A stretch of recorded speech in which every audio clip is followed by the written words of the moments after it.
जी कैफेट आज के लेक्चर का आगाज करते हैं। आज हमारा पहला लेक्चर है इस सेशन का, लेक्चर नंबर 1 और सेशन हमारा स्प्रिंग 2022।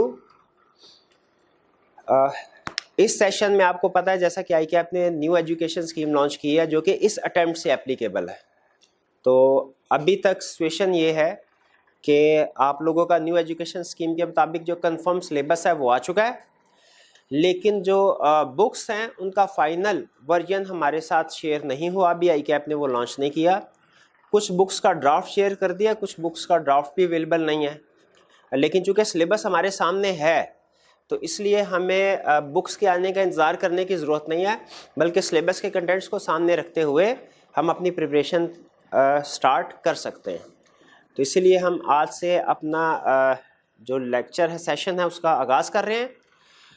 आज के लेक्चर में हम कुछ सब्जेक्ट से रिलेटेड टेक्निकल कंसेप्ट्स नहीं पढ़ेंगे। आज हमारा लेक्चर जो है वो बेसिकली ओरिएंटेशन लेक्चर इंट्रोडक्शन है, जिसमें आपको कुछ सब्जेक्ट के हवाले से इंफॉर्मेशन शेयर की जाएगी, कुछ टीचर के हवाले से इंफॉर्मेशन शेयर की जाएगी और सबसे अहम चीज़ कुछ प्लानिंग शेयर की जाएगी जिसके मुताबिक हमने आगे पूरे सेशन को लेके चलना है। तो लेक्चर नंबर 1 हमारा जो हमारी आज की जितने भी डिस्कशन है वो बेसिकली 3-4 चीज़ों के गिर्द घूमेगी। टीचर इंट्रोडक्शन, सब्जेक्ट का इंट्रोडक्शन, मेथडोलॉजी कि कैसे हमने इस सब्जेक्ट को लेके चलना है पूरे सेशन में, और फिर इसके अलावा कुछ सजेशंस, कुछ चीज़ें मैं आपके साथ शेयर करूंगा कि आप कैसे मैक्सिमम यूटिलिटी हासिल कर सकते हैं इस क्लास से। चाहे आप फिज़िकल स्टूडेंट हो जो कि क्लास में बैठे हैं, चाहे ऑनलाइन के स्टूडेंट हो जो कैमरे के दूसरी तरफ देख रहे हैं, उन दोनों के लिए कुछ इंस्ट्रक्शंस हैं जिनको फॉलो करते हुए आप मैक्सिमम बेनिफिट हासिल कर सकते हैं इस क्लास से। तो सबसे पहले आगाज़ करते हैं हम टीचर इंट्रोडक्शन से। मेरा नाम मोहम्मद आसिफ है, फेलो मेंबर हूँ मैं। ICAP का CA क्वालिफाई किया मैंने 2008 में। उसके बाद जिस फॉर्म से मैंने आर्टिकल्स किए थे उसी के साथ कुछ अरसा, तकरीबन 1 साल और 2 महीने के करीब मैनेजरियल लेवल पे मैंने जॉब की, और जो मेरा डिपार्टमेंट था वो ऑडिट ही डिपार्टमेंट था, यानी जो सब्जेक्ट मैं टीच कर रहा हूँ। 2009 में मैंने फुल टाइम बेसिस पे टीचिंग प्रोफेशन को ज्वाइन किया और 2009 से आज तक तकरीबन 12 साल या शायद कुछ ज़्यादा हो गया अरसा इसी प्रोफेशन के साथ फुल टाइम बेसिस पे अटैच हूँ। इसमें डिफरेंट पॉइंट ऑफ टाइम पे डिफरेंट सब्जेक्ट्स जो है मैंने टीच किए। करंटली ऑडिट के साथ साथ लॉ का सब्जेक्ट और इकोनॉमिक्स का सब्जेक्ट जो है ये भी टीच करता हूँ मैं। लेकिन ऑडिट का जो सब्जेक्ट है ये वो वाहिद सब्जेक्ट है जो टीचिंग प्रोफेशन में आने के बाद पहले सेशन से लेके आज तक मैं टीच कर रहा हूँ। कैफ के साथ साथ, कैफ लेवल के साथ साथ हमारा CFAP लेवल पे भी एक सब्जेक्ट है एडवांस ऑडिट का, वो भी मैं टीच करता हूँ। तो मेरी कोशिश होगी कि आपको पढ़ाते हुए कुछ कंसेप्ट्स को इस तरीके से समझाऊं कि CFAP लेवल की भी अच्छी बेस बन जाए। तो CFAP लेवल पे चाहे आप मुझसे पढ़ें या किसी भी और टीचर से पढ़ें तो आपको उसका फ़ायदा वहाँ पे भी हो। आपने भी कोशिश ये करनी है कि इस सेशन में आप जो कुछ पढ़ेंगे वो इंशाल्लाह पास तो हो ही जाएंगे इस अटैम्प्ट में, ना सही अगली में सही, क्योंकि सारे स्टूडेंट्स तो जाहिर आपको पता है कि 100% रिजल्ट तो नहीं ना आया करता। कुछ स्टूडेंट ऐसे भी होते हैं जिन्होंने छुट्टियां करनी होती हैं, जिनके पास और भी एक्टिविटीज़ होती हैं, पढ़ाई का टाइम कम होता है, ठीक है। तो ऐसे स्टूडेंट्स जो हैं वो फिर थोड़ा सा उनका पास होना पहले अटेम्प्ट में मुश्किल होता है। लेकिन बहरहाल तो आपने जो भी आपका स्टडी मटेरियल होगा उसको संभाल के रखना, याद रखें। पास होने के बाद आपने इसको ज़ाया नहीं करना। आपका CFAP लेवल का 50% से ज़्यादा सिलेबस, फिर सुन ले, CFAP लेवल का 50% से ज़्यादा सिलेबस कैफ लेवल के कंसेप्ट से कवर हो जाता है, ठीक है। हाँ, कुछ थोड़ा सा एडवांस लेवल पे टेस्टिंग होगी लेकिन कंसेप्ट यही होंगे। इसीलिए आपने पास होने के बाद अपने मटेरियल जो है, अपनी बुक्स जो है वो किसी दोस्त को नहीं देनी, अपने पास रखनी है संभाल के। ये तो हो गया टीचर इंट्रोडक्शन। बाकी जाहिर है जैसे जैसे सेशन चलेगा हम एक दूसरे के बारे में जानते रहेंगे। अब सब्जेक्ट इंट्रोडक्शन की बात करते हैं। सब्जेक्ट की नेचर क्या है? जो सब्जेक्ट है हमारा, मैं जब स्टूडेंट था शायद आप भी इस तरह करते होंगे, सब्जेक्ट को क्लासीफाई करते थे हम न्यूमेरिकल और थ्योरेटिकल दो तरह से। चूंकि हम चार्टर्ड अकाउंटेंट बनने जा रहे हैं तो जो काउंटिंग और अकाउंटिंग से मिलते जुलते सब्जेक्ट होते हैं वो हमारे फेवरेट होते हैं, उनके ऊपर हम बहुत ज़्यादा प्रिपरेशन करते हैं, टाइम भी ज़्यादा लगाते हैं। थ्योरेटिकल सब्जेक्ट्स जो हैं वो थोड़ा सा हमें बोरिंग लगते हैं और इनमें अप्रोच हमारी नॉर्मली ये होती है कि रट्टा लगाओ और जो भी एग्ज़ाम में क्वेश्चन आया उसको छाप दो, पास हो जाएंगे।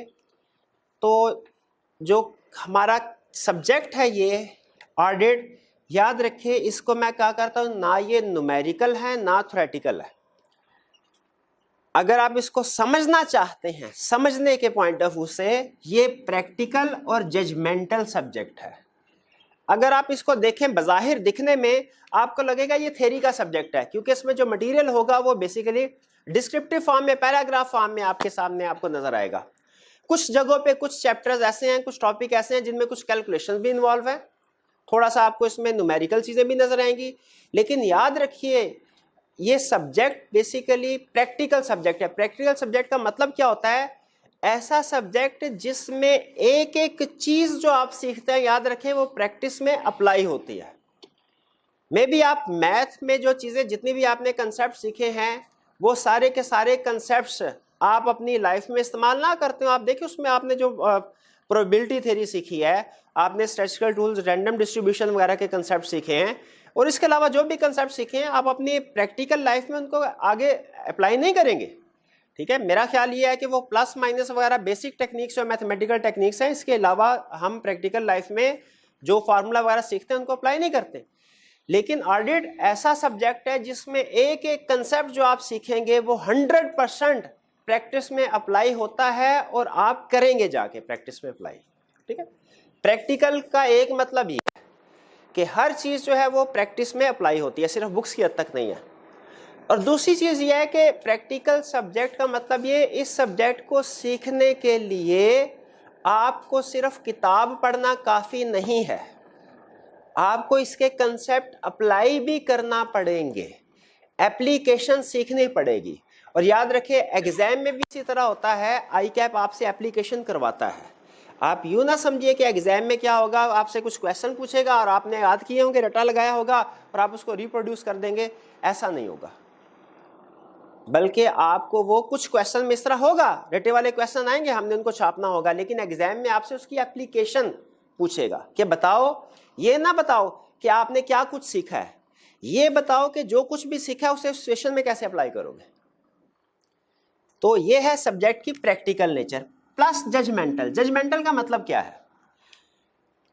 देखिए जो आपके न्यूमेरिकल सब्जेक्ट होते हैं ना, उनमें और जो थ्योरेटिकल सब्जेक्ट है, खासतौर पे ऑडिट की बात कर रहा हूं क्योंकि मैंने जाहिर है यही सब्जेक्ट पढ़ाना है, इनमें फर्क आपने जहन में रखना है। स्टूडेंट तैयारी करते हुए दोनों सब्जेक्ट्स को एक ही तरह से देखते हैं सम टाइम, कि जिस तरीके से मैं तैयारी, नो डाउट इसमें कैलकुलेशन इन्वॉल्व नहीं है, लेकिन याद रखिए इसकी टेस्टिंग का तरीकाकार फर्क है, अटेम्प्ट करने का, पेपर अटेम्प्ट करने का तरीकाकार फर्क है।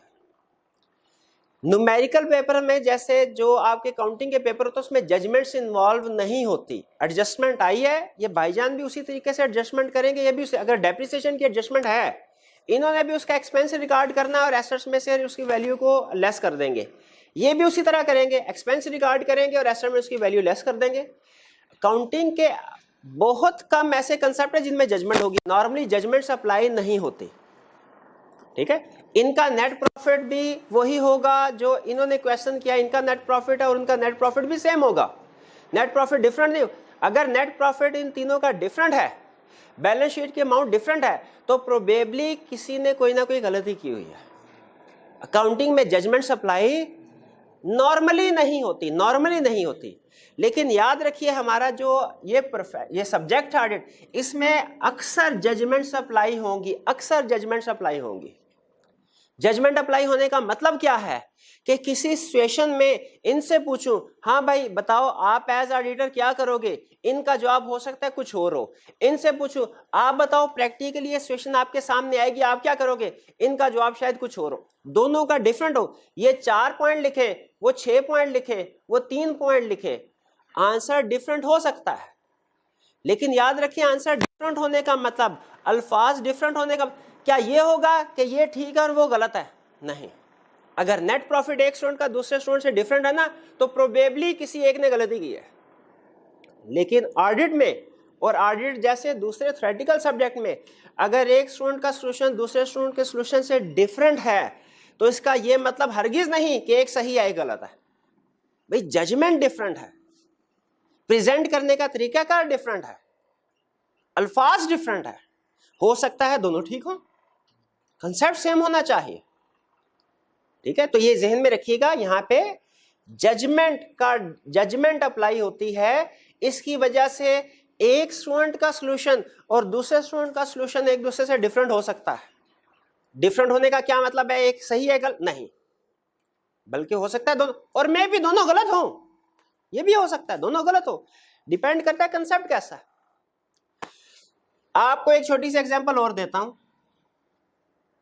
आपने इस आप में से कुछ स्टूडेंट ने इस अटेम्प्ट में पेपर दिए होंगे, ठीक। अगर मैंने पेपर नहीं दिया, मैं अगर वो पेपर हासिल करना चाहता हूं पिछली अटेम्प्ट का, कहां से मिलेगा मुझे? आई कैप, शाबाश। इसका मतलब है हम सबको ये पता है कि आई कैप के पास पेपर आई कैप की वेबसाइट पे अवेलेबल है। अच्छा, अगर आप आई कैप की वेबसाइट पे जाएं, वहां पे किसी भी सब्जेक्ट के सिर्फ पास पेपर नहीं होंगे, आपको कुछ और चीजें भी साथ में मिलेंगी। शाबाश, सजेस्टेड सॉल्यूशन भी मिलेगा, और क्या मिलेगा? मार्किंग सी और एग्जामिनर कमेंट्स और मार्किंग सी, 4 चीजें मिलेंगी पेपर से रिलेटेड। फिर सुनिए कौन कौन सी, paper, solution, suggested solution, examiner comments, marking सी। पेपर तो हो गया ना वो जो हुआ है। सजेस्टेड सॉल्यूशन क्या होता है?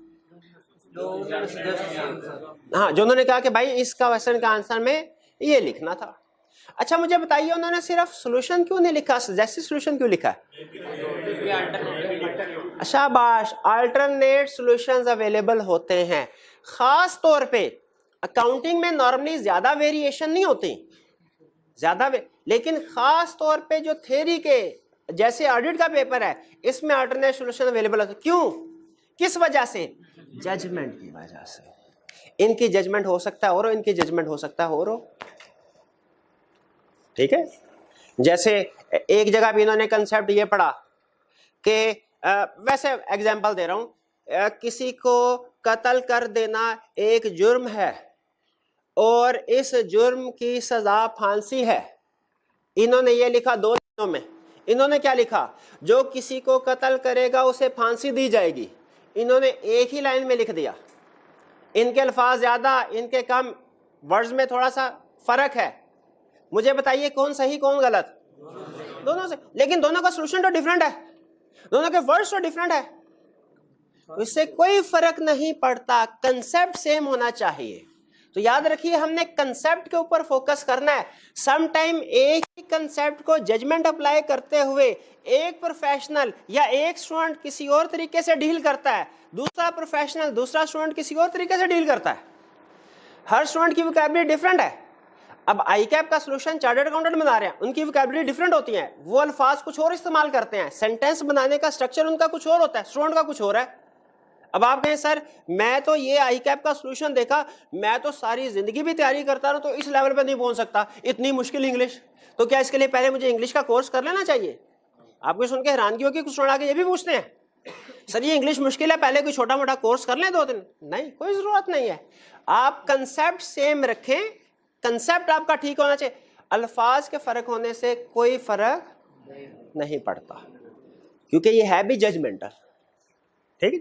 अच्छा आप मुझे ये बताएं, मैंने आपको केस स्टडी सॉल्व करवाई, आई कैप का सजेस्टेड सॉल्यूशन आया, उसमें अल्फाज फर्क है, प्रेजेंटेशन का फर्क है, तो कौन सही कौन गलत? दोनों सही हो सकते हैं। ठीक है, इवन दोनों गलत भी हो सकते हैं, इवन स्टिल ये भी हो सकता है एक ठीक एक गलत हो, लेकिन याद रखें सिर्फ अल्फाज के फर्क होने से हम इस नतीजे पे नहीं पहुंचेंगे कि एक सही है एक गलत है। ठीक है, और सम टाइम खास तौर पे हमारे ऑडिट के पेपर में जजमेंट्स अप्लाई होती हैं। मे बी मैं आपको कोई लाइन लिखवाऊं, आई कैप के सोल्यूशन में लाइन ना लिखी हो, भाई वो जिस प्रोफेशनल ने बनाया है उसकी जजमेंट डिफरेंट है, मे बी उधर लिखी हो, मैंने ना आपको लिखवाई हो, जजमेंट डिफरेंट। भाई वो कोई खलाई महलूक ने थोड़ी बनाया, वो भी प्रोफेशनल है, मैं भी प्रोफेशनल हूं, उन्होंने जो चीजें सीखी है मैंने भी वो चीजें सीखी है। ठीक है, तो याद रखें हम कंसेप्ट के ऊपर फोकस करेंगे। इसीलिए अक्सर ऐसा होगा, आप केस स्टडी जब सॉल्व कर रहे होंगे ना, अक्सर ऐसा होगा, आप कहेंगे सर ये केस स्टडी मैंने सॉल्व की है, इसमें उसने कहा था 6 चीजें निकालनी है, मैंने निकाली 6 हैं, लेकिन एक चीज मैंने ऐसी भी आइडेंटिफाई कर ली आई कैप के सोल्यूशन में नहीं, तो क्या मतलब आपने गलती की? लाजमी नहीं है। और आपने कहा सर एक चीज ऐसी है जो आई कैप के सोल्यूशन में थी मेरे सोल्यूशन में नहीं है, तो याद रखें जजमेंट का फर्क हो सकता है। ठीक है, जजमेंट का फर्क हो सकता है। आगे चलते हैं, ये प्रैक्टिकल और जजमेंटल ये समझ आ गया, इसका क्या मतलब है? ठीक है, खास तौर पे जजमेंटल। प्रैक्टिकल का मतलब यह है, इसको सीखने के लिए अब इसका मतलब है हमें कुछ प्रैक्टिस की एग्जांपल शेयर करनी पड़ेगी। अब ये तो नहीं हो सकता कि मैं आपको प्रैक्टिस में कहीं पे अगर ऑडिट हो रहा है वहां पे ले जाऊं, आप तो स्टूडेंट है, आपने तो क्लास में बैठ के ऑडिट सीखना है। ठीक है, तो क्लास में बैठ के प्रैक्टिकल कंसेप्ट्स को कैसे सीखेंगे आप? प्रैक्टिकल एग्जांपल्स के जरिए से, केस स्टडी के जरिए से। वो मेरी जिम्मेदारी है कि मैंने आपके सिलेबस का, आपके कंसेप्ट से रिलेटेड जो भी प्रैक्टिकल एग्जांपल्स होगी केस स्टडी होगी वो निकाल के आपके साथ शेयर करूं। कभी वो एग्जांपल केस स्टडी में आपकी आई कैप की बुक से निकालना होगा, कभी पास्ट पेपर से, कभी अपने एक्सपीरियंस से, कभी और रियल वर्ल्ड केसेस जो भी आजकल चल रहे हैं वहां से।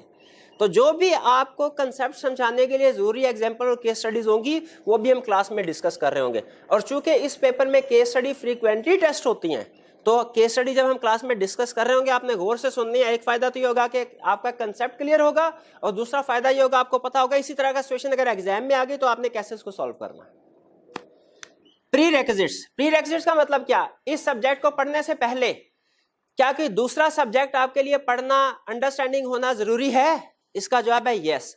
आपके लिए इंट्रोडक्शन टू काउंटिंग पढ़ा होना जरूरी है। क्लास में कोई ऐसा स्टूडेंट जिसने इंट्रोडक्शन टू काउंटिंग नहीं पढ़ी, मैंने लफ्ज इस्तेमाल किया नहीं पढ़ी, पास नहीं किया, पास का लफ्ज इस्तेमाल नहीं किया, पास होना ना होना लाजमी नहीं है, पढ़ा होना जरूरी है। सबने पढ़ी है, बिल्कुल ठीक है, शाबाश। अच्छा, इसका मतलब है आप बिल्कुल ये सब्जेक्ट सीख सकते हैं।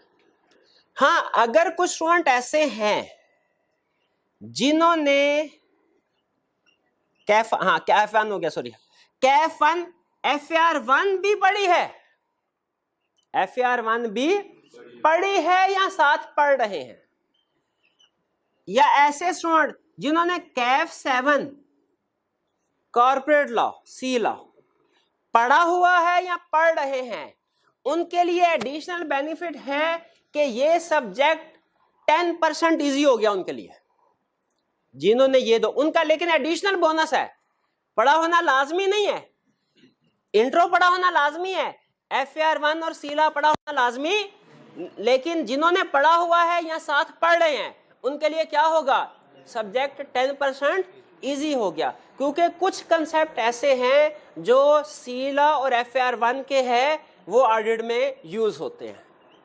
लेकिन याद रखें, जब मैं समझाऊंगा ना तो ये एज्यूम करके समझाऊंगा कि आपने वो कंसेप्ट नहीं पढ़े हुए, लेकिन अगर पढ़े होंगे आपको फायदा हो जाएगा, फौरन आपको समझ आना शुरू हो जाएंगे। डिफिकल्टी लेवल क्या है?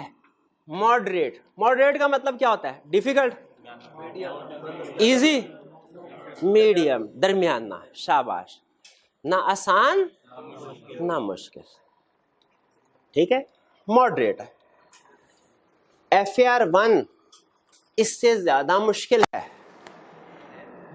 कॉस्ट अकाउंटिंग का पेपर इससे ज्यादा मुश्किल है, ऑडिट का पेपर इनसे आसान। लेकिन जरा अजीब बात देखिएगा, अगर आप परसेंटेज देखें, अच्छा आई कैप की वेबसाइट पे आपको एक और चीज भी मिल सकती है, क्या? स्टैटिस्टिक्स। स्टैटिस्टिक्स क्या होते हैं वाला? पासिंग। कितने, हर दफा आई कैप बताता है कितने स्टूडेंट्स ने पेपर दिया, उनमें से कितने स्टूडेंट पास हुए। आप डिवाइड करें, परसेंटेज आ जाएगी। अगर आप परसेंटेज कैलकुलेट करें ना पिछले 8 अटेम्प्ट की एवरेज, तो परसेंटेज होगी ऑडिट की 32% के करीब। लेकिन जब आप FAR2 और कॉस्ट काउंटिंग इसकी पासिंग परसेंटेज देखें तो इनकी पासिंग परसेंटेज इससे कम है, तकरीबन 30% रफली। थोड़ा फर्क है लेकिन है कम। सॉरी 34-35%, यानी जो ऑडिट का पेपर है इसकी परसेंटेज थोड़ी कम है। फर्क कम है 1-2% का, लेकिन कम। अच्छा, अब यहां पे अजीब सी बात क्या, ऑडिट का पेपर है निस्बतन आसान लेकिन पासिंग परसेंटेज कम है। इसकी क्या वजह हो सकती है? इसकी क्या वजह हो सकती है? हाथ उठाइए जो सुना बताना चाहे, सही वजह बताएगा 50 रुपए इनाम दूंगा।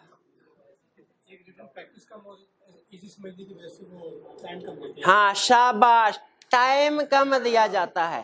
टाइम कम, याद रखें है आसान। अकाउंटिंग FAR2 कॉस्ट काउंटिंग है मुश्किल, लेकिन स्टूडेंट क्या करते हैं, मुश्किल होने के बावजूद ज्यादा मेहनत करते हैं। अब देखें, मैं भी जब स्टूडेंट था ना, मुझे भी पर्सनली थ्योरी का क्वेश्चन अटेम्प्ट करते मौत पड़ते थे। मैं कहता था एक सफा लिखना है। अच्छा यकीन कीजिए, सच बात बता रहा हूं, जिंदगी में मैंने कभी पूरा ऐसे इंग्लिश का नहीं लिखा। इवन फाइनल का पेपर था मेरा फंक्शन, उसमें ऐसे आ गया, मैंने उधर नहीं ऐसे लिखा पूरा, हालांकि मुझे आता था। वो बोर हो गया, लिख के थक गया। मतलब एक है ना, वैसे एक होता है अकाउंटेंट है ना, अकाउंटिंग पसंद है ज्यादा, वो जितनी मर्जी करवा लें, वो 6-6 घंटे बिठा लें। थ्योरी का पेपर अटेम्प्ट करते प्रॉब्लम होती है, इसी प्रॉब्लम को आपने मैनेज करना है। ठीक है, रिटन फॉर्म में केस देखें, मसले मसाइल क्या है वो बताना मेरा फर्ज है, बताऊंगा। उसका इलाज क्या है वो बताना मेरा फर्ज है, वो भी बताऊंगा। अमल करना या ना करना वो आपका काम है, आपका फर्ज है, करें या ना करें।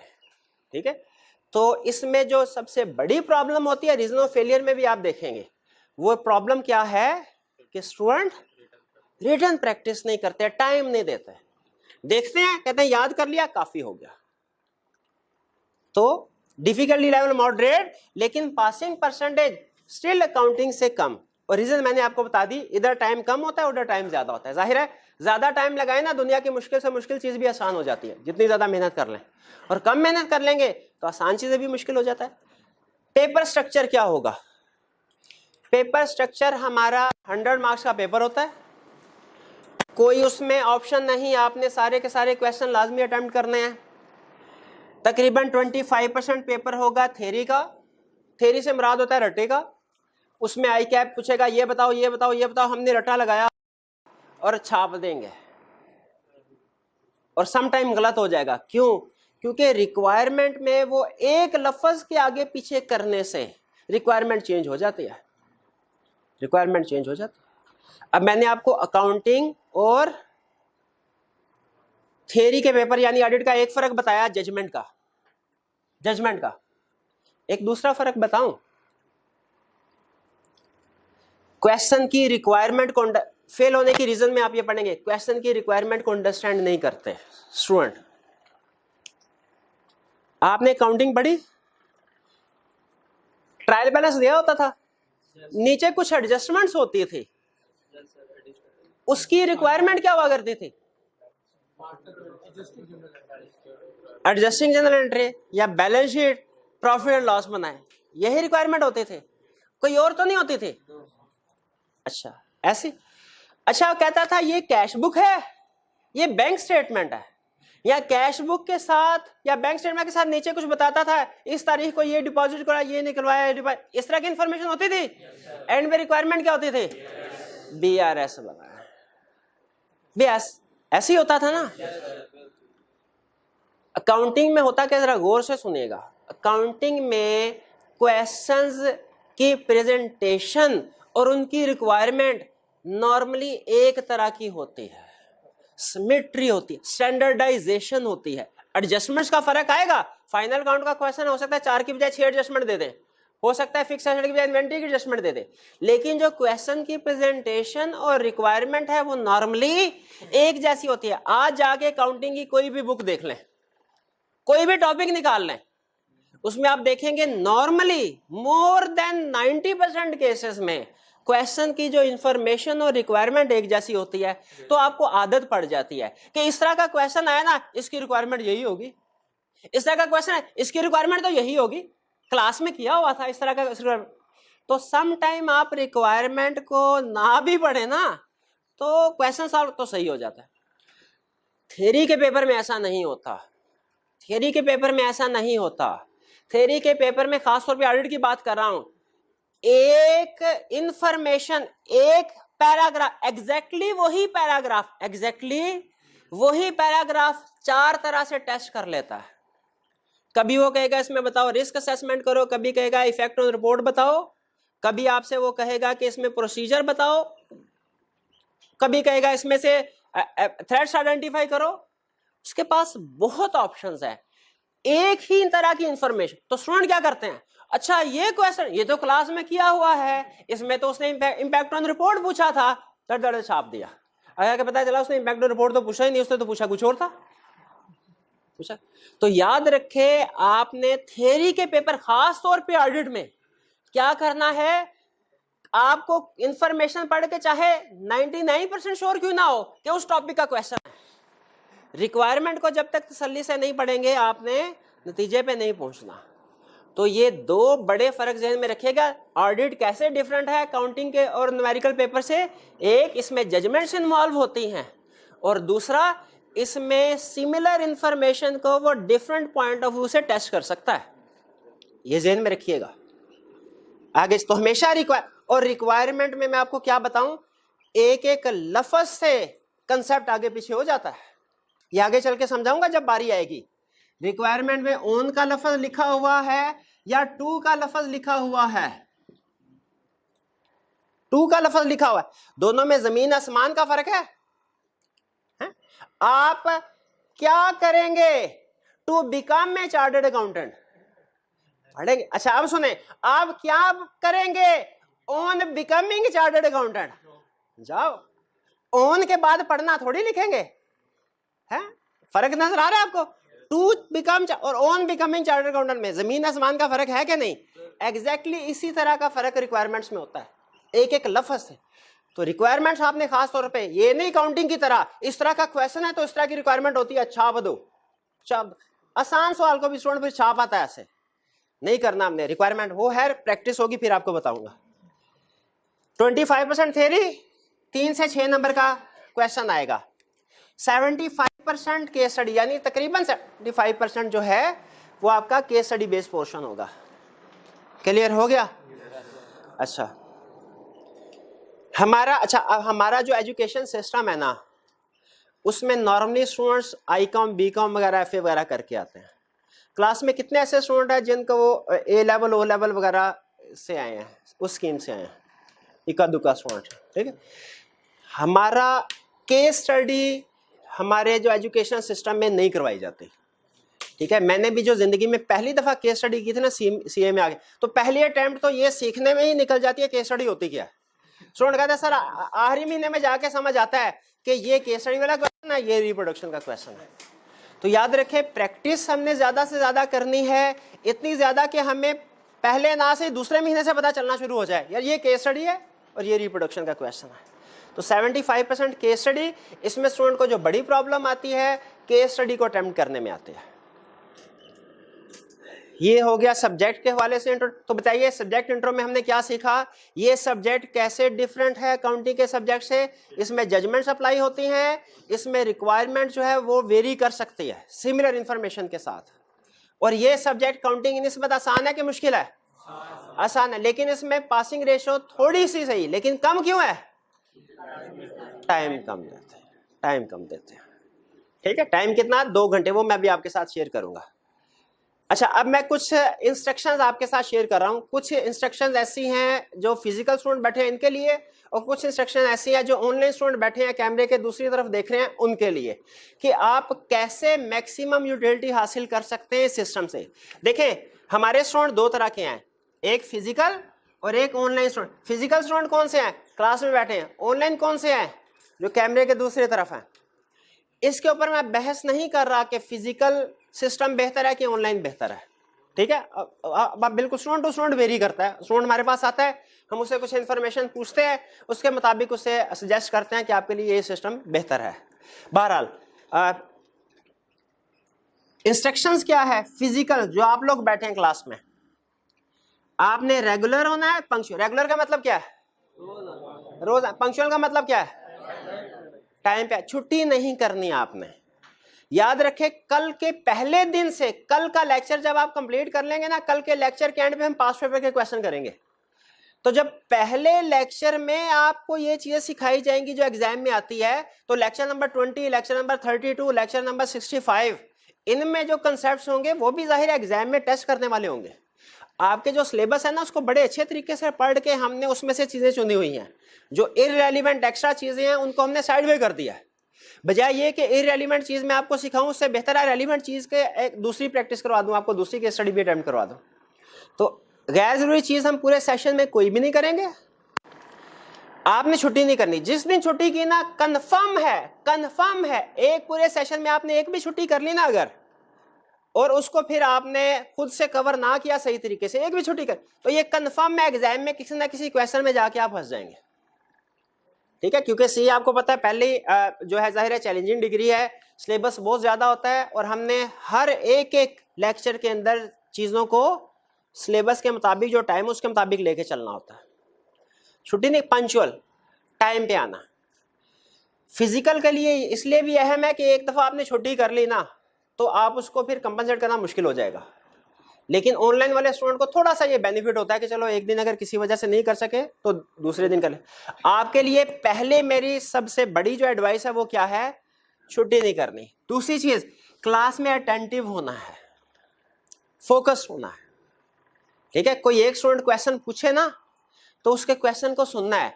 ये नहीं सोचना ये तो उसका क्वेश्चन है, मेरा क्वेश्चन तो नहीं है।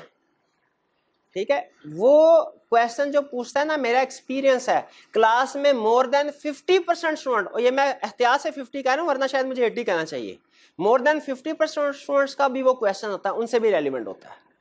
तो कोई भी क्लास में स्टूडेंट क्वेश्चन पूछे, आपने उसके क्वेश्चन को गौर से सुनना है और मेरा आंसर भी सुनना है कि मैंने उसको रिप्लाई क्या किया है। Ask question along with topic. Topic चल रहा है, चैप्टर 1 चल रहा है फॉर एग्जांपल, घर जाके पढ़ा, कोई चीज समझ नहीं आई, कब पूछेंगे? अगले दिन पूछेंगे, 2-3 दिन बाद। ये फर्क है फिजिकल में और ऑनलाइन में। ऑनलाइन में कभी एंट्री जो होती है ना, वो कभी हफ्ते बाद, 2 हफ्ते बाद, महीने बाद आ रही होती है, तो वहां पे हर स्टूडेंट अपनी पेस के साथ चल रहा होता है। फिजिकल में हर स्टूडेंट जो है वो क्लास की पेस के साथ चल रहा होता है, अपनी अपनी स्पीड नहीं होती। ऐसा नहीं होगा कि ये भाईजान चैप्टर 4 पे है, ये 2 पे है, वो 7 पे है और मैं सबको पढ़ा रहा हूँ, ऐसा नहीं होगा। क्लास में एक ही चैप्टर चल रहा होगा। तो आपने जो भी क्वेश्चन है आपका कि आज जो मैंने पढ़ाया, आपने अगले दिन पूछना जरूरी है। अगले हफ्ते नहीं आप पूछ पाएंगे, अगले हफ्ते हम चैप्टर 6 पे पहुंच चुके होंगे। अगर चैप्टर 6 पे चैप्टर 4 का क्वेश्चन पूछेंगे ना, ठीक है, तो अगर मैं जवाब दे भी दूं तो बाकी सारे स्टूडेंट्स का टाइम जाया होगा, क्योंकि उन्होंने वो कंसेप्ट पढ़ा नहीं, वो टॉपिक पढ़ा ही नहीं है, उस वक्त फ्रेश नहीं है उनके ज़हन में। ठीक है, और वो कह रहे होंगे सर ये तो पुराना है, ये कौन सी केस स्टडी का क्वेश्चन पूछ रहा है? वो केस स्टडी हमारे सामने आएगी तो फिर हम डिस्कस करेंगे ना। ये भाईजान को पता है सवाल पूछना है, ये केस स्टडी अपने साथ लेके आए होंगे, बाकी क्लास तो चैप्टर 4 नहीं, वो तो चैप्टर 6 लेके आई होगी। तो इसीलिए आपने साथ साथ क्वेश्चन पूछना है।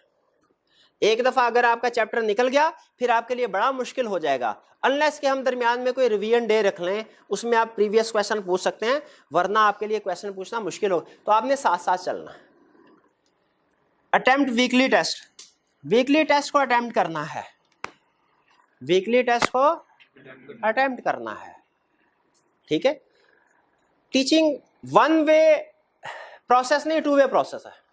1 वे प्रोसेस क्या होता है? टीचर टू स्टूडेंट, मैं आऊं, पढ़ाऊं, चला जाऊं। भाई मेरी इतनी जिम्मेदारी थी, क्या मुझे ये करना चाहिए, या मुझे ये भी वैल्यूएट करना चाहिए स्टूडेंट को समझ आया कि नहीं आया? वैल्यूएट करना चाहिए। अच्छा, उसके लिए मैं क्या करूं? पूछ लूं, हाँ भाई अभी तक मैं जो कुछ पढ़ा रहा हूं आपको समझ आ रहा है? हाँ, और सारे स्टूडेंट को समझ आ रहा है। क्या मुझे आपके कहे पे यकीन करना चाहिए? हमारा जो प्रोफेशन है ना, उसमें पहला असूल आपको सिखा रहा हूं, अपने प्रोफेशन का पहला असूल, वो कहते हैं किसी के कहे पे कभी भी एतबार नहीं करना, चाहे भाई क्यों ना हो। किसी के कहे पे कभी एतबार नहीं करना। एतबार किस पे करना है? लिखत पढ़त पे, एविडेंस पे। तो आप मुझे कहेंगे ना कंसेप्ट समझ आया, कभी एतबार नहीं करूंगा। एतबार किस पे करूंगा? आपका जो रिटन टेस्ट होगा, वीकली टेस्ट होगा, उससे मुझे पता चलेगा चैप्टर आपको टॉपिक समझ आया कि नहीं आया। मैं भाईजान से कहूंगा भाई ये जब चेक कर रहे हो ना तो इसमें से जो स्टूडेंट गलतियां कर रहे हैं वो निकाल के सामने रखो। मैं उन गलतियों की बेस पे डिसाइड करूं कंसेप्ट क्या वीक है और अगले किसी लेक्चर में बहाने से उनकी रिवीजन कर दूं, ठीक है। और फिर उन्हीं क्वेश्चन के ऊपर कोई उन्हीं कंसेप्ट के ऊपर क्वेश्चन बना के अगले टेस्ट में फिर डाल दूं, पता चले इंप्रूवमेंट हुई है कि नहीं हुई। तो याद रखें वीकली टेस्ट आप अटेम्प्ट करेंगे, टू वे कम्युनिकेशन हो पाएगी, वरना टू वे कम्युनिकेशन नहीं हो पाएगी। मुझे नहीं पता चल सकेगा कि मैं आपको समझा पाया हूं कि नहीं। वीकली टेस्ट, फिर इसके बाद आप लोग जो है, आप में से अक्सर लोग जो लाहौर में नहीं रहते वो बड़ी कुर्बानी देते हैं। हाँ जी, दूसरे शहर से आना यहाँ पे। अच्छा, आपने एक काम करना है, जब इतनी बड़ी कुर्बानी दे रहे हैं ना तो थोड़ी सी मजीद कुर्बानी दे दें। हॉस्टल की सिलेक्शन और जो आपके रूममेट्स हैं इनकी सिलेक्शन अच्छे से कर लें, ठीक है। थोड़ा सा सस्ता हॉस्टल, लेकिन जिस जगह पे जिस कॉलेज में क्लासेस ले रहे हैं उससे दूर है, सिलेक्ट ना करें। आपके लिए सबसे अहम वक्त है, सबसे अहम चीज, कीमती चीज है आपका वक्त। आपने शायद रेंट तो बचा लिया मंथली, लेकिन डेली जो ट्रांसपोर्टेशन कास्ट है, डेली जो आपका टाइम जाया हो रहा होगा, वो आपने कंसीडर नहीं किया। इसी तरह रूममेट्स जो हैं, समटाइम स्टूडेंट आते हैं, डिस्कशन करते हैं प्रॉब्लम वगैरह, तो कहते हैं सर बाजू का रूममेट्स ऐसे तो घूमने फिरने वाले हैं, टाइम जाया करने वाले हैं, वहां पे पढ़ना मुश्किल हो जाता है। तो जब आप सिलेक्शन कर रहे हो फिजिकल वाले स्टूडेंट्स, इस चीज का भी ध्यान रखें। और सबसे अहम चीज मेरे लिए, अब ये मेरे लिए सबसे अहम चीज है, क्लास में मोबाइल फोन बंद होना चाहिए। ऑफ, चलो साइलेंट कर ले, कम से कम साइलेंट, लेकिन आपके सामने नहीं होना चाहिए। मोबाइल फोन सामने नहीं होना चाहिए। मोबाइल फोन सामने होना तो उसके अंदर से आवाज आ रही होती है, मुझे देखो मुझे देखो, एक बहुत अहम मैसेज आया है, मुझे देखो। अभी मैंने क्लास के बाद मुझे चाय पी रहा था ना, तो मेरा मोबाइल भी कह रहा था मुझे देखो मुझे देखो। मैंने देखा क्या अहम मैसेज आया है, वो किसी की बैलेंस की रिक्वेस्ट थी कि मुझे बैलेंस भेज दो। तो याद रखे, तो याद रखे, याद रखे। सभा बोल पड़ी। तो याद रखे, देखिए फोकस होना जरूरी है, फोकस होना जरूरी है। और इवन जब आप घर में भी पढ़ रहे होंगे ना, आपने अपने मोबाइल को ऑफ करके, ऑफ नहीं तो साइलेंट करके ना, अपनी एक्सेस से परे रखना है। यानी ये मेरे हाथ कितना 4-5 फुट तक जा रहे हैं ना, आपका मोबाइल 4-5 फुट से परे होना चाहिए, ठीक है। ये अगर आपकी एक्सेस में तो थोड़ी थोड़ी देर बाद आप देखेंगे उसको, नेचुरल है ये। आपने फोकस होना है, और इसके लिए जरूरी है कि आप जब स्टडी कर रहे हो तो सबसे बड़ी जो बंदा डिट्रैक्ट होता है ना, मोबाइल की वजह से होता है। अपने बाद में चाहे 4 घंटे इस्तेमाल करें, उसमें मुझे कोई एतराज नहीं है, लेकिन जिस वक्त स्टडीज कर रहे हैं आपने मोबाइल को साइड पर, क्योंकि हमारा एक लर्निंग कर्व होता है। आपके साथ कभी शायद काउंटिंग में इस तरह हुआ, मेरे साथ इस तरह होता था। फाइनल काउंट का पहला क्वेश्चन किया 45 मिनट लगे, दूसरा क्वेश्चन किया उसी तरह का 35 मिनट लगे, तीसरे क्वेश्चन बाजू का 25 मिनट में हो जाता था, ठीक है। लर्निंग कर्व बनता है, स्पीड आ जाती है ना कैलकुलेशन वगैरह, लर्निंग कर्व बनता है। लेकिन अगर दरमियान में ब्रेक आ जाए ना तो ये लर्निंग कर्व टूट जाता है। अगर मैंने 10 मिनट पे बाद क्वेश्चन करते हुए, आप खुद अंदाजा चेक टेस्ट कर लीजिएगा, क्वेश्चन करते हुए दरमियान में मोबाइल चेक कर लेंगे ना, तो दोबारा उसी जगह पे आने के लिए आपको 2 मिनट एक्स्ट्रा सोचना पड़ेगा, यार इससे पहले मैं क्या जजमेंट, क्या कैलकुलेशन कर रहा था, कहां पे था, ठीक है। तो जब पढ़ाई कर रहे हैं मोबाइल साइड पे, और खास तौर पे क्लास में आपने मोबाइल आपके सामने नहीं होना चाहिए, बैग में होना चाहिए। ये सामने भी नहीं होना चाहिए, बैग में होना चाहिए। इसी तरह ऑनलाइन वाले स्टूडेंट्स हैं, उनके लिए भी मेरी यही सजेशन मोबाइल के हवाले से कि मोबाइल फोन को साइड पे रखें। जो ऑनलाइन वाले स्टूडेंट हैं उनके लिए अहम चीज, आपके पास 2 ऑप्शन होती है, चाहे तो आप लेक्चर्स मोबाइल पे देख लें, चाहे लैपटॉप पे देख लें। लेकिन याद रखें लैपटॉप पे ज्यादा ऑप्शंस होती हैं, ज्यादा कन्वीनियंट होता है, इसलिए कोशिश करें अगर पॉसिबल हो मोबाइल के बजाय ऑनलाइन के लिए आपने लैपटॉप या कंप्यूटर को इस्तेमाल करें। दूसरी चीज अहम, खास तौर पे हाँ, थ्योरी के पेपर में स्टूडेंट क्या करते हैं, स्पीड को बढ़ा देते हैं। हरगिज नहीं करना, हरगिज नहीं करना। स्पीड बढ़ाने से आपका टाइम जाया होता है, स्पीड बढ़ाने से आपका टाइम। सर ये कैसे हो सकता है, स्पीड 2 टाइम करूं, 1 घंटे का लेक्चर आधे घंटे में खत्म हो जाता है, तो टाइम जाया कैसे हुआ? ये तो टाइम सेव हुआ, ये तो टाइम। हाँ याद रखिए, जैसे जैसे आप स्पीड बढ़ाते हैं ना, आपकी अंडरस्टैंडिंग कंप्रोमाइज होती है, अंडरस्टैंडिंग कम होती जाती है। ये मूवी नहीं है कि आपने स्पीड ज्यादा की और फिर भी आपको कहानी पता चल रहा है, बाज़ औक़ात उसमें भी अच्छे अच्छे डायलॉग मिस हो जाते हैं। लेकिन याद रखें लेक्चर के दौरान में ये टेक्निकल कंसेप्ट डिलीवर किए जाते हैं आपको लेक्चर के दौरान, और टेक्निकल कंसेप्ट्स जो है ना एब्जॉर्ब, हमारा माइंड एब्जॉर्ब करने में इनको टाइम लेता है। आप स्पीड बढ़ाएंगे, आप देख लेंगे सारा, आप सारी चीजें सुन भी लेंगे, समझ नहीं पाएंगे। ठीक है, एक स्टूडेंट जब कहते हैं ना सर ऑनलाइन में पढ़ा नहीं जाता, स्टूडेंट को तो नहीं पता क्यों नहीं पढ़ा जाता, टीचर को अंदाजा होता है हम लोगों को कि ऑनलाइन में स्टूडेंट गलतियां क्या करता है। सिस्टम कोई भी गलत नहीं है, ठीक है, उस सिस्टम को कैसे लेके चलना है असल में ये सीखना पड़ता है। आपने कभी भी ऑनलाइन वाले स्टूडेंट्स ने इसको डबल स्पीड नहीं करनी, 1.5 नहीं करनी रेगुलर पे, वरना यहाँ पे आप अगर जितना टाइम बचाएंगे ना, मैं पास्ट एक्सपीरियंस की बेस पे कह रहा हूँ आपके साथ शेयर, व्हाट्सएप ग्रुप में फिर आप उसी क्वेश्चन को बार बार पूछते हैं, वही टाइम जो यहाँ पे बचता है ना, फिर व्हाट्सएप ग्रुप में वो सवाल पूछने में ज़ाया हो जाता है, सर ये कंसेप्ट एक्सप्लेन कर दे, ये कर दे, हालांकि क्लास में किया हुआ है। तो याद रखें, कंसेप्ट्स को हमें सिर्फ सुनना काफ़ी नहीं होता, देखना काफ़ी नहीं है, समझना भी पड़ता है। और समझने के लिए क्या करना है, रेगुलर स्पीड के ऊपर हमेशा लेक्चर सुनना है। मैं अभी भी ऑनलाइन कुछ कोर्सेज वगैरह वो कर रहा होता हूँ, और सम टाइम ऐसा होता है कि लेक्चर जब सुन रहा होता हूँ ना, तो पास करना पड़ता है 2-2, 3-3, 4-4 दफा, फिर दोबारा सुनना पड़ता है क्या कह रहा था। एक्सेल सीखनी है आपने तो बार बार उसको, ये नहीं है कि कोई कहानी होती तो सिर्फ एक ही दफा सुन लेता मैं। जो प्रैक्टिकल चीजें होती है ना, कंसेप्ट आप सीख रहे होते हैं, तो रुक रुक के इंश्योर करना पड़ता है आपको कि हाँ ये समझ आ गई मुझे। क्लास में चूंकि टीचर इस चीज को इंश्योर कर रहा होता है, वो दरमियान में इंटरवल दे रहा होता है, ऑनलाइन वाले स्टूडेंट इसको डबल स्पीड में नहीं करना कभी। फिर फ्लेक्सिबिलिटी को मिस यूज नहीं करना। कौन सी फ्लेक्सिबिलिटी को? कि आप अगर एक दिन में किसी लेक्चर अगर स्किप कर भी देते हैं, अगले दिन आप उस लेक्चर को दोबारा ले सकते हैं।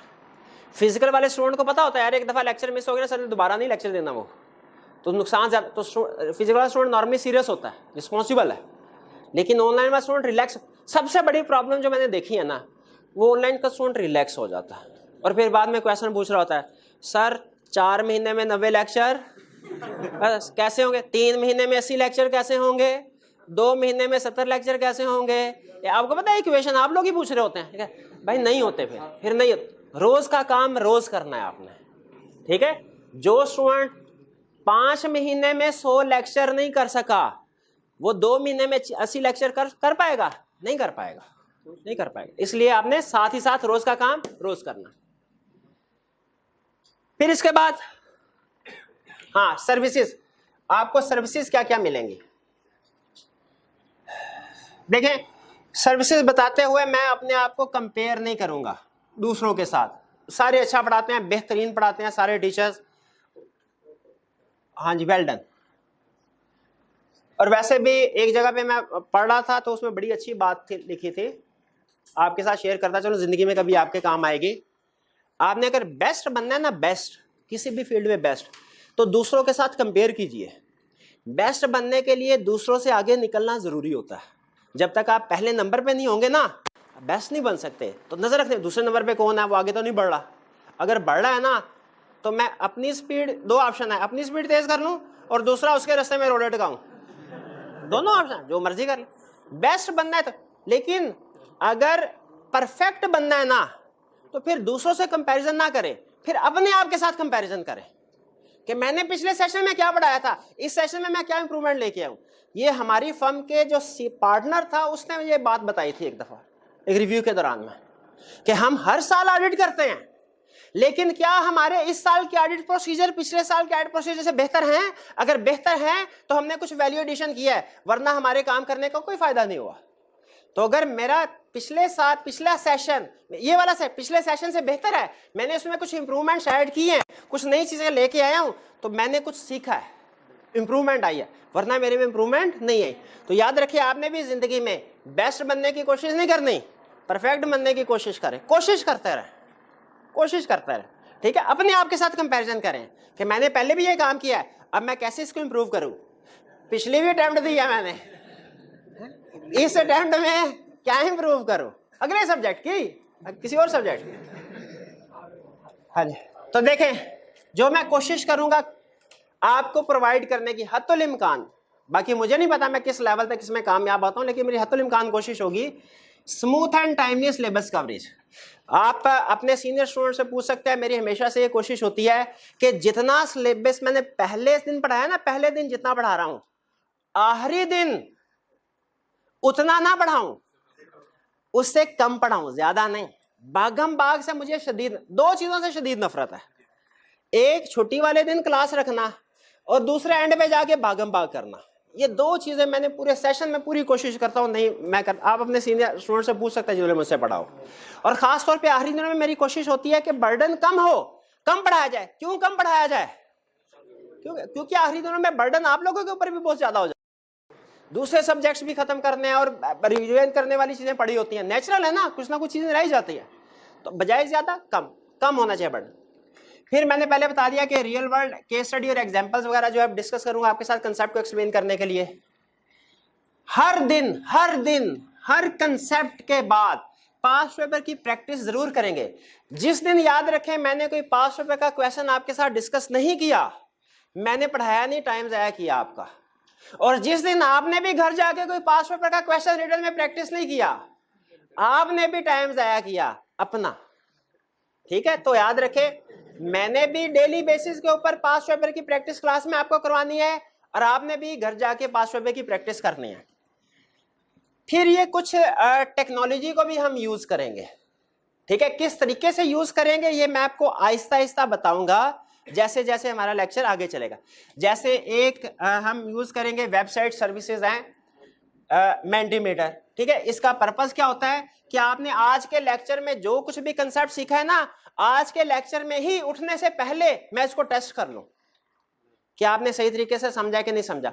वो टेस्टिंग किस तरीके से होती है वो मैं आपके साथ बाद में शेयर करूंगा। ये एक वेबसाइट है, ये बेसिकली हमें एक टेम्पलेट वगैरह देती है, बैकएंड पे मटेरियल मेरा होगा, लेकिन इसको यूज करते हुए हम टेस्टिंग करेंगे, ठीक है। लास्ट सेशन में मैंने कुछ क्लासेस में टेस्ट बेसिस के ऊपर इसको चेक किया था, इसका फीडबैक अच्छा था, तो इस दफा इसको ऑफिशियली हम लॉन्च कर रहे हैं। फिर माइंड मैप क्या है? 1 पेज ग्राफिकल समरी, जैसे आपके साथ क्लास में डिस्ट्रीब्यूट किया ये 1 पेज, ठीक है। ये 1 पेज डिस्ट्रीब्यूट किया मैंने, ये क्या है? ये आज के पूरे लेक्चर में जो कुछ भी मैंने समझाना है उसकी एक सफे के ऊपर समरी है। अच्छा वो तो सामने भी लिखी हुई है, वो तो सामने, तो ये भी वही है, तो अगर सामने समरी लिखी हुई है पेज देने की क्या जरूरत थी? ताकि आप फोकस कर सके मेरी बातों के ऊपर। अगर मैं आपको ये पेज ना देता, ये बिल्कुल ऐसा ही है जो सामने लिखा है वही ये चीज, लेकिन ना आप लिख रहे होते, जब लिख रहे होते तो मल्टीटास्किंग कर रहे होते, साथ ही साथ राइटिंग कर रहे होते, साथ ही साथ लिसनिंग भी कर रहे होते, और जब कभी मल्टीटास्किंग करते हैं आपका फोकस लूज हो जाता है। तो मैं ये चाहता हूं कि आपका फोकस पूरे का पूरा मेरे ऊपर है, जो मैं अल्फाज कह रहा हूं बता रहा हूं वो सुनते रहें, लिखने की तरफ ना आपकी तवज्जो। तो इसलिए मैंने जो कुछ भी लिखा हुआ है आपको दे दिया, ये ले भाई लिखो ना कुछ। हाँ अगर लेक्चर के दौरान में कोई अहम चीज सामने आए, नोट करना चाहें उसको कर लो, लेकिन लिखने की जरूरत नहीं है। क्लियर होगी ये बात? अब ये हो गया हमारा। इसी तरह मैं हर लेक्चर हर चैप्टर की कोशिश करूंगा आपको माइंड मैप दे दूं। माइंड मैप का एक और फायदा भी है, क्या? रिवीजन के काम आएगा। रिवीजन के काम थ्योरी के पेपर में, किसी भी पेपर में, क्योंकि मैं सारे पेपर थ्योरी के पढ़ाता हूं ना, इसलिए थ्योरी की बात करता हूं ज्यादा। 2 प्रॉब्लम स्टूडेंट की जिंदगी के सबसे बड़े हैं, और मैंने इन दोनों का हल जो है फिलहाल अपनी तरफ से जो है टेस्ट किया है, आप लोगों के ऊपर इंप्लीमेंट करना है। 2 सबसे बड़े मसले क्या है सर? रिवीजन कैसे करें, रिवीजन नहीं होती खास तौर पे आखिरी दिनों में। और दूसरी, और जो सबसे बड़ी प्रॉब्लम सर, जो याद करें भूल जाता है, याद करें ना 2-3 दिन बाद भूल जाता है, ठीक है। इंशाल्लाह मैंने इसका ये ज़बानी कलामी बात नहीं कर रहा, टेस्टेड एंड ट्रस्टेड सोल्यूशन आपको प्रोवाइड करूंगा। ये जो भूल जाने वाला है इसका ऐसा मसला हल होगा इंशाल्लाह, भूल जाने वाले मसले का हल होगा ऐसा। अजीब बात सुनिए, आखिरी दिन पेपर से एक दिन पहले कुछ भी ना पढ़ के जाएं, पेपर देने चल जाए, इंशाल्लाह वहां पे भी फिर भी सब कुछ याद आएगा आपको। वैसे ऐसे करना नहीं है, तैयारी करके जाने, नहीं। लेकिन अगर जो मैं कहूंगा वैसा वैसा करेंगे फिर, वरना नहीं। हाँ, तावीज कोई नहीं दूंगा मैं आपको, हाँ कि बहन लिया गोल के पी ले, नहीं। हाँ, इसके लिए असल में फॉरेन कंट्रीज में एप्लीकेशन यूज होती हैं, वो मैं कोशिश करूंगा कि हम भी उसको यूज करें आर्टिफिशियल इंटेलिजेंस के जरिए से रिवीजन और मेमोरी बिल्डिंग के लिए। ठीक है, कुछ सॉफ्टवेयर है, इस सॉफ्टवेयर को मैंने टेस्ट किया है, CFAP की क्लास में अप्लाई कर रहा हूं, स्टूडेंट्स का अच्छा फीडबैक है, तो मैंने डिसाइड किया कि कैफ लेवल पे भी आपके साथ शेयर करूं। ब्रेनस्केप सॉफ्टवेयर है, लेकिन कैसे इस्तेमाल करना है, किस तरीके से, वो जब हमारा चैप्टर 1 कंप्लीट हो जाएगा ना, तब मैं आपके साथ शेयर करूंगा। तो ये कुछ चीजें थी, खासतौर पे ये चीजें, तीनों चीजें जो है ना, ये बहुत ज्यादा वैल्यू एडेड सर्विसेज हैं, इनसे आपने जरूर फायदा उठाना है। आगे चलते हैं। कोर्स कंप्लीशन डेट क्या होगी, बार बार नहीं पूछना, एक ही दफा बता रहा हूं, 29 जनवरी 2022। ठीक है, दिसंबर में, नवंबर के एंड पे, जनवरी के स्टार्ट में बार बार नहीं पूछेंगे आप। स्टडी मटेरियल कौन सा यूज करना है,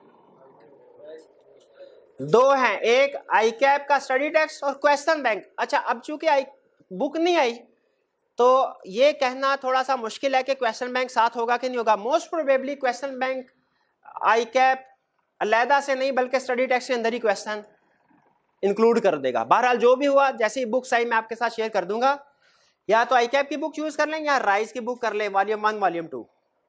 वॉल्यूम 1 एग्जैक्टली आईकैप के स्टडी टेक्स्ट के कंसेप्ट्स होंगे।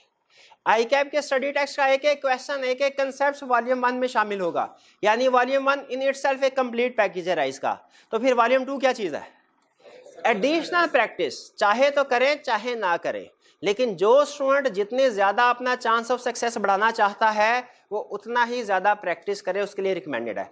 लेकिन बहरहाल दोनों में से कोई भी एक आपने चूज करना है, या आईकैप की बुक वो भी ठीक है, कोई इशू नहीं, या राइज की बुक वो भी ठीक है, कोई इशू नहीं। मैं डेली बेसिस के ऊपर जब भी कंसेप्ट आपके साथ शेयर करूंगा, आपको दोनों बुक्स का रेफरेंस बताऊंगा, आईकैप की बुक में ये है, राइज की बुक में ये है, उसके मुताबिक जो जिसको फॉलो कर रहा है उसको लेके चलेगा। मेरी सजेशन है, डिसीजन नहीं, इन्फ्लुएंस करने की कोशिश भी नहीं कर रहा, लेकिन मेरी सजेशन है कि राइज बुक को यूज कर लें। बाकी फैसला आपका है, दोनों बिल्कुल ठीक है, कोई प्रॉब्लम नहीं। अगर आईकैप की बुक को भी लेके चलते हैं कोई इशू नहीं है इसमें। लेक्चर प्लान क्या होगा, ये खास तौर पे समझ लें, इसके मुताबिक हमने अपने आइंदा पूरा सेशन चलाना है। हर रोज जब मैं आऊंगा ना क्लास में, सबसे पहले व्हाइट बोर्ड का ये वाला जो सेक्शन है ना, ये वाला, ये यहां पे अटेम्प्ट, सब्जेक्ट वगैरह कंसेप्ट्स लिखे होंगे। कंसेप्ट लिखूं इस हिस्से में, कंसेप्ट लिखूंगा, रेफरेंस लिखूंगा आईकैप की बुक और राइज की बुक का रेफरेंस, और असाइनमेंट लिखूंगा कि आज घर जाके आपने कौन कौन से 5 पेपर के क्वेश्चन रिटन फॉर्म में अटेम्प्ट करने हैं। ठीक है, इसके बाद आपको माइंड मैप डिस्ट्रीब्यूट कर दूंगा, ठीक है, ताकि आप पूरा फोकस होकर सुने, लिखने के ऊपर टाइम जाया ना हो। फिर कंसेप्ट डिस्कस करूंगा। कंसेप्ट डिस्कस करते हुए पहले ओवरव्यू कि आज हम ये डिस्कस करने जा रहे हैं, ताकि आपके सामने एक बैठ जाए कि आप कंसेप्ट आज आपने सीखना क्या है। फिर इसके बाद उन कंसेप्ट की एक्सप्लेनेशन होगी, जैसे मैं अभी बोल रहा हूं। एक्सप्लेनेशन के दौरान में आप क्वेश्चन नहीं पूछेंगे, इसलिए कि एक्सपीरियंस से हर टीचर को अंदाजा हो जाता है कि किस कंसेप्ट में जाके स्टूडेंट किस जगह पे फंसता है और क्या क्वेश्चन पूछता है।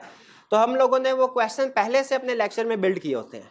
लेकिन फिर भी अगर आपको कोई प्रॉब्लम हो तो जब मैं एक्सप्लेनेशन एंड कर दूंगा, उस वक्त आप जितने क्वेश्चन पूछना चाहें पूछें, 1 पूछे, 10 पूछे, 1000 क्वेश्चन पूछे इंशाल्लाह। जब तक एक एक क्वेश्चन को आंसर नहीं करूंगा मैं आगे नहीं जाऊंगा, अगले कंसेप्ट की तरफ तब भी जाऊंगा जब आपके सारे के सारे क्वेश्चंस खत्म हो जाएंगे। इस तरह 1 बाय 1 सारे कंसेप्ट आज मैंने 3 सिखाने थे। कभी किसी लेक्चर में 1 कंसेप्ट सिखाऊंगा, किसी में 5 कंसेप्ट सिखाऊंगा।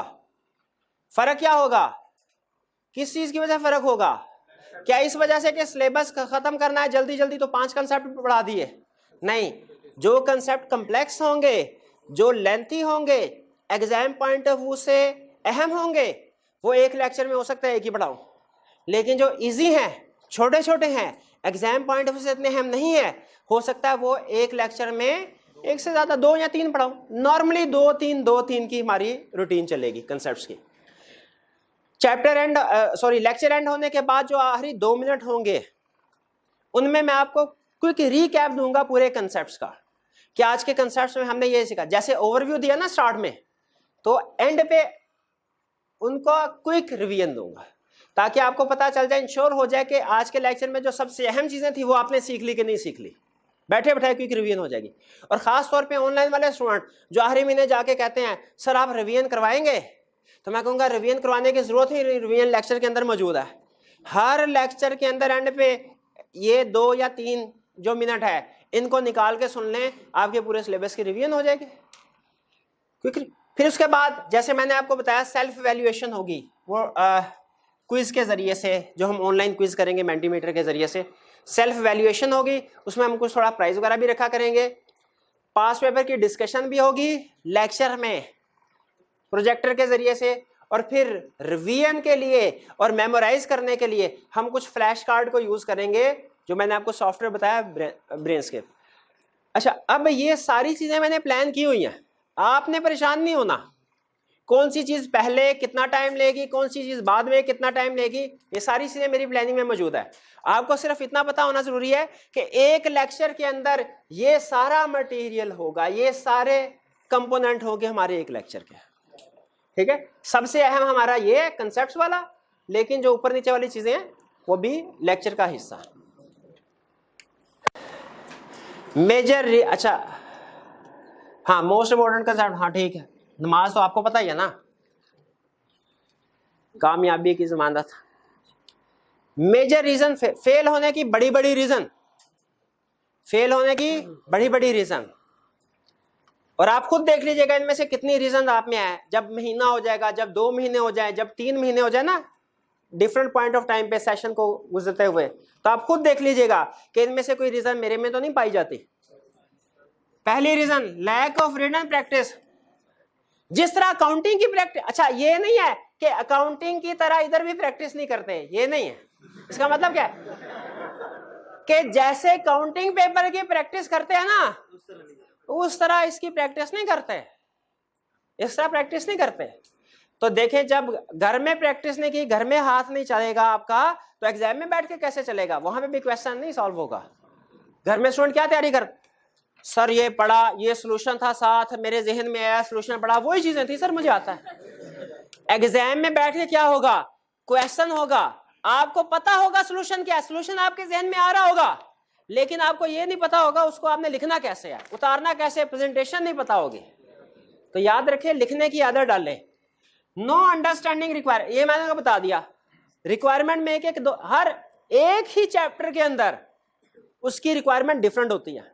काउंटिंग में ऐसा नहीं होता, एक चैप्टर के अंदर रिक्वायरमेंट तकरीबन एक जैसी होती हैं, लेकिन ऑडिट में और दूसरे थ्योरी के पेपर में एक ही चैप्टर के अंदर डिफरेंट रिक्वायरमेंट्स दे देता है वो आपको। सिलेक्टिव स्टडी शुरू में दबा के पढ़ते हैं, एंड में जैसे जैसे चीजें ज्यादा होती है सिलेक्ट, सर ये चैप्टर मुश्किल है, अच्छा ये चैप्टर छोड़ दें तो पास हो सकते हैं। एक चैप्टर क्या, एक कंसेप्ट भी छोड़ेंगे ना, एग्जाम में कोई ना कोई चीज आपकी स्किप हो जाएगी। एब्सेंटिज्म बता दिया आपको, छुट्टी करते हैं, यूजिंग मोबाइल ड्यूरिंग क्लास। अच्छा, मोबाइल का मैं सख्त दुश्मन हूं। मोबाइल आपने क्लास में इस्तेमाल नहीं करना, नजर भी ना है, मुझे नजर भी ना है।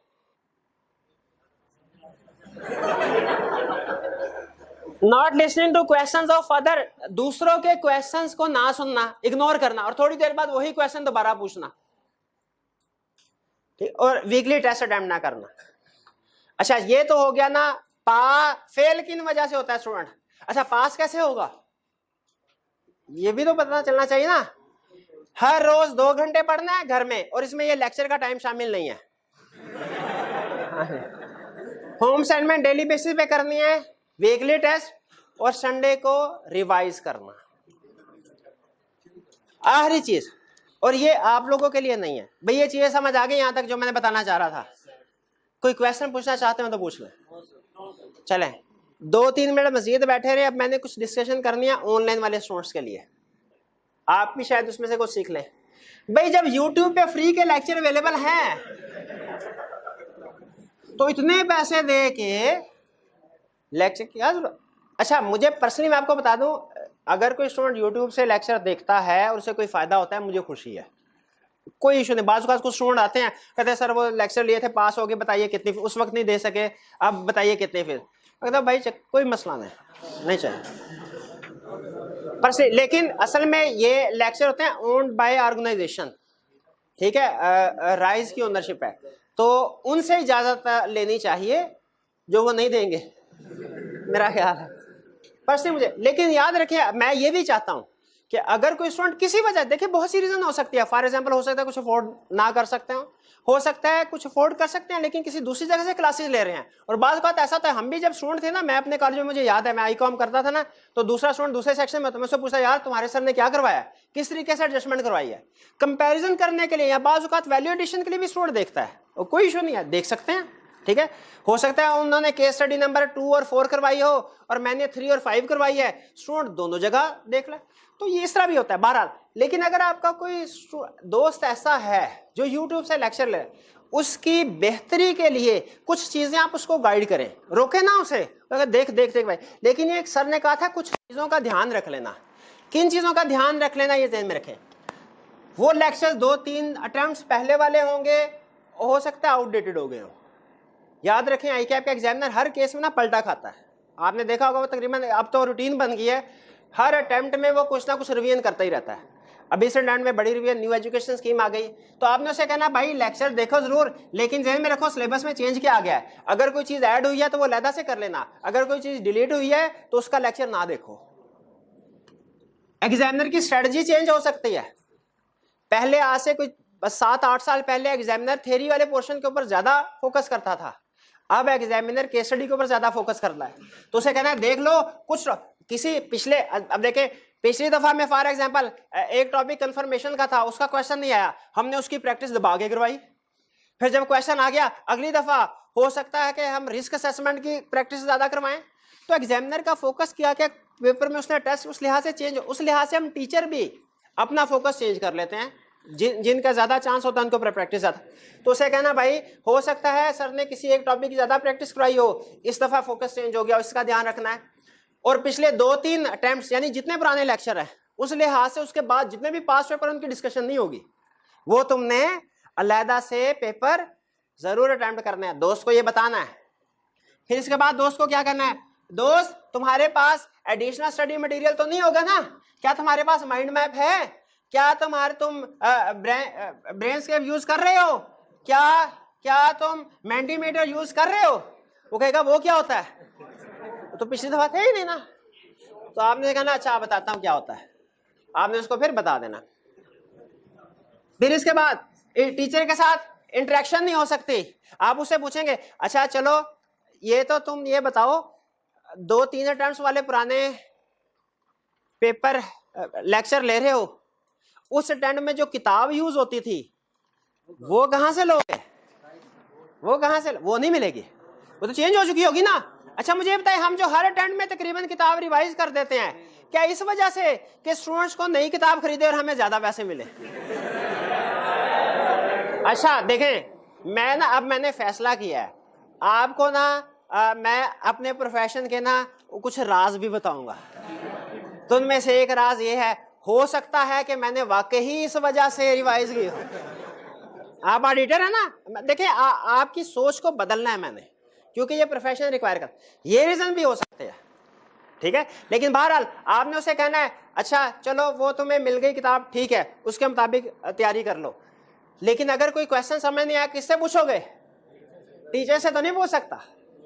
टीचर तो हाँ बल्कि मुझे याद आ गया भाई, चले यार वो कल बताऊं, कल मुझे याद किया, हाँ कल मुझे आपने याद करवाना है सर, आपने अपने स्टूडेंट के अलावा बाकी सबसे माफी मांगनी है। किस लिए, क्योंकि देखे भाई यूट्यूब पे लेक्चर होते हैं ना, चले भी बता देता हूँ, स्टूडेंट देखते हैं प्रॉब्लम होती है ना, व्हाट्सएप नंबर शेयर किया होता है, वो उधर क्वेश्चन पूछते हैं, और हमारे अपने स्टूडेंट्स के इतने मसले मसाइल होते हैं, क्योंकि मेरे ऊपर जिम्मेदारी सिर्फ मेरे स्टूडेंट की है, मैं ये चाहता हूं कि ज्यादा से ज्यादा स्टूडेंट्स को एंटरटेन कर सकूं। अच्छा लगता है जब कोई दूर का स्टूडेंट आके कहता है सर आपका लेक्चर बड़ा अच्छा, मुझे ये सवाल तो बता दें, अच्छा तो बंदा बता भी देता है, लेकिन टाइम अक्सर कम होता है और चूंकि क्वेरीज अब ज्यादा आ रही होती हैं तो इतना पॉसिबल नहीं होता कि हर स्टूडेंट को जवाब दे सकूं। तो बाकी स्टूडेंट से मांगनी होती है माफी, क्योंकि मेरी जिम्मेदारी है स्टूडेंट्स अपने, तो मेरी पहली प्रायोरिटी क्या है, अपने स्टूडेंट, उनकी एक एक क्वेरी को मैंने रिस्पॉन्ड करना है। ठीक है, तो आप उसे कहेंगे नहीं यार सर के ना पहले ही वो ना वो इधर उधर के कामों में मसरूफ रहते हैं, 1-2 सीजन भी शुरू किया हुआ मैंने, तो ना ऐसा करो, सर ने कहा था कि सीखने का एक बड़ा अच्छा तरीका यह है किसी दूसरे को सिखाएं। याद रखें, जब आप सीख रहे होते हैं ना, वो आपका कोई और दिमाग, सीखने का दिमाग कोई और है, सिखाने वाला दिमाग कोई और होता है। तो आपने उस दोस्त से कहना यार तुम ठीक है देखो रिसोर्सेज भी सारे यूज करो, कोई मसला नहीं, कोई मसला है ना, प्रॉब्लम आए, कोई बात नहीं, तुम मुझसे पूछो। याद रखिए, आप उसको सिखाएंगे, उसको फायदा होगा, आपको भी कंफर्म फायदा होगा, कंफर्म फायदा। तो जितना ज्यादा से ज्यादा हो सके एक दूसरे के साथ शेयर किया के कंसेप्ट डिस्कस किया करें। हाँ, अपने भी कंसेप्ट खराब करें उसके भी नहीं, जो कंसेप्ट आता हो ना आपको पता हो ठीक है वही बताएं, वरना उसे कहें नहीं मुझे नहीं आता, मैं कल सर से पूछ लूं फिर आपको एक्सप्लेन करूंगा। फिर इलीगल टेस्टिंग, हाँ उसे कहेंगे भाई टेस्टिंग और फीडबैक पता कैसे चलेगा कि एग्जाम लेवल का क्वेश्चन अटेम्प्ट कर पाए हो कि नहीं कर पाए, कैसे, टेस्टिंग से। आप कहेंगे अच्छा ऐसा है कि मैं तो टेस्ट देता हूं, मैं तो हर हफ्ते टेस्ट देता हूं, मुझे फीडबैक भी मिलता है, मैं ऐसा करता हूं वही टेस्ट तुम्हें भी दे देता हूं, तुम्हारा भी भला हो जाएगा। ठीक है, तुम उसको टेस्ट कर लेना, मैं चेक कर लूंगा। अब देखें, नहीं काम की बात बता रहा हूं, जैसे सीखने और का दिमाग और सिखाने वाला दिमाग हो रहा है ना, वैसे ही स्टूडेंट के पॉइंट ऑफ व्यू से चेक पेपर अटेम्प्ट करना हो रहा है और टीचर का बन के उसको चेक करना वो हो रहा है। ठीक है, तो ये जरूर देखें, आपका भी फायदा, दोनों का फायदा है, उस भाई का भी फायदा हो जाएगा जो किसी वजह से क्लास नहीं ले पाता, और आपका भी फायदा हो जाएगा। और इसको रहने देते हैं, ये आपको पता ही है कि YouTube पे लेक्चर का क्या स्टेटस। बहरहाल चले जी, ये थी हमारी ओरिएंटेशन, जो कुछ भी बहरहाल मैंने आपको बताना था वो साथ में इस माइंड मैप पे भी दे दिया, आपने घर जाके इसको जरूर पढ़ना है। ठीक है जी, चलिए आज का लेक्चर यहाँ पे खत्म करते हैं, अल्लाह हाफिज।